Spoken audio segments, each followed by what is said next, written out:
Hi there, Happy New Year. This live stream is being broadcast on January 2nd, 2024, but I'm super appreciative to you whenever you are listening to it. The live stream today is called Spiritual Beginnings, and I have chosen some music with an Eastern spiritual kind of inspiration to start off the new year. It turns out that none of these composers that wrote this music really themselves come from an Eastern spiritual background, but they are writing music that is reflective of that. So the first piece I'm going to play is by the Australian cellist and composer Sarah Hopkins. It's called Journey to the East. And she writes about it that it has a strong Middle Eastern feel. At times it's like a sacred song of prayer, and other times it's reminiscent of exotic belly dancing music. This is Journey to the East by Sarah Hopkins.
That was Journey to the East by Sarah Hopkins. And I want to talk just a brief moment about what the things are that makes the music sound Middle Eastern, because 3 of the 4 compositions that I'm going to play today evoke that idea. And I think that there are 2 main things. One is the use of a somewhat exotic to our ears sounding scale, like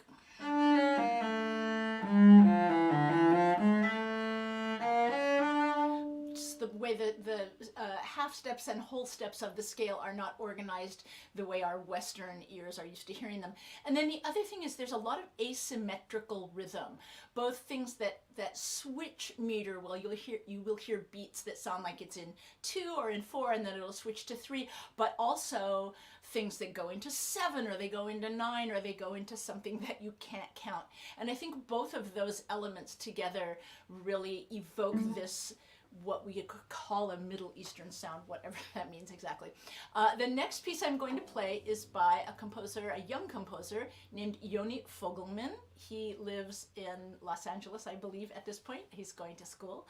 And this piece is called Gematria. So Gematria is, in the Jewish tradition, a kind of numerology, a way to look at letters and assign them numbers, and then analyze biblical and other spiritual texts in a sort of mystical way. It is something that is millennia old, this idea of using gematria to study sacred texts. And in this piece, Yoni Fogelman took the intervals and the rhythms that the cello was playing as a sort of gematria as he wrote the piece, but he also says that he tried to give it an ancient or Middle Eastern sound. This piece was written in 2022. This is Gematria by Yoni Fogelman.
That was Gematria by Yoni Folgeman. So the next piece I'm going to play is the one that is not from the Middle East. And because of that, I'm going to show you my tunic, which is also not from the Middle East. It's from Morocco. And Morocco is not part of the Middle East, but it was close. And so I decided to wear this tunic, which my friend Jim brought me back from Morocco, that it seemed the most appropriate thing I could come up with to wear for this concert. So I want you to admire it. The next piece I'm going to play is by the British composer John Tavener. He was very interested and involved in Eastern Orthodoxy, so that's where we get the kind of the Eastern spirituality link for him, particularly music that he called Byzantine. So Byzantium, Byzantine comes from the area where Turkey is now. And the Eastern Orthodoxy is as opposed to Western Orthodoxy, which is Catholicism. So that split in the Orthodox churches. The Eastern Orthodoxy has its own musical tradition that is very different from Catholicism. And in particular, in the same way that in the Middle Ages, maybe there was a lot of Gregorian chant in Catholic churches, in the Eastern Orthodox Church, there was this Byzantine chant. And so Tavener was very involved with the Eastern Church and wrote several pieces that were based on this kind of Byzantine chant. And this is one of them, and it's called Chant. And the composer intended this to be kind of one of those pieces that goes on for eternity, very much non-aggressive, non-exciting. He writes that it should be transparent and seamless, haunting, gently flowing throughout, very much a meditative piece. And so he asks for a mute sordino, which is this piece of rubber that I'm going to put on my bridge, and it will muffle the sound slightly, making it a little bit softer for this very peaceful piece, Chant by John Tavener.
That was Chant by John Tavener.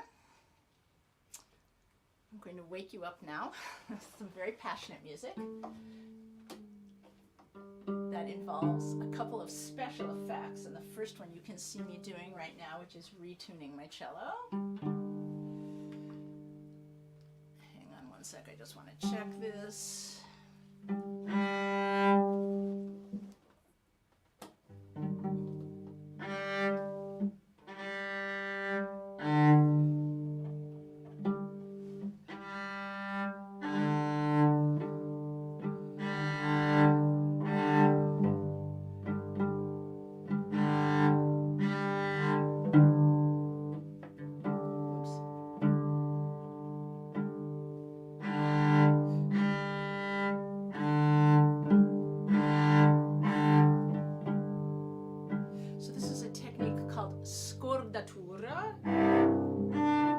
Which literally means untuning, but in this case we use it to mean a cello that has an alternate tuning. So I tuned my A string down to a G, and what that does is allows a lot of different color. It makes the A string a little bit less bright, but it allows for a lot of drones and really interesting harmonies in this piece, which is written by the cellist and composer Tanya Anisimova.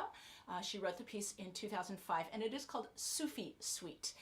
So if you know anything about Eastern religions, you may know that Sufi is one of the Islamic mystic observances.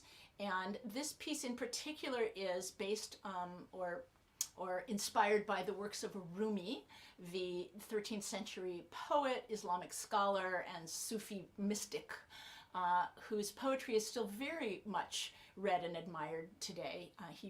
His poetry speaks very much of love infusing the world. So the two movements of this piece, the first movement is called After Rumi, after the inspiration of Rumi, and the second movement is called Om, which is the sound of the universe, if you will. And it's very interesting also playing with the scordatura, because what happens is all the notes on the A string, excuse me, I'm gonna have a drink of water, all the notes on the A string are not where they belong. So in other words, it's like translating from a foreign language the whole time you're playing over on that string, but not on the other strings. So there's a definite learning curve and constant attention that has to go on in a very different way than playing a cello in normal tuning. Okay, this is the two movements of Sufi Suite by Tanya Anisimova.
Okay, that was the Sufi Suite by Tanya Anisimova.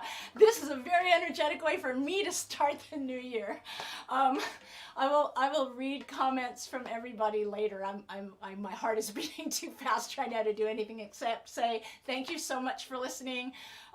February is Black History Month. I think it's February 6th will be my next live stream. See you then. Thank you. Bye.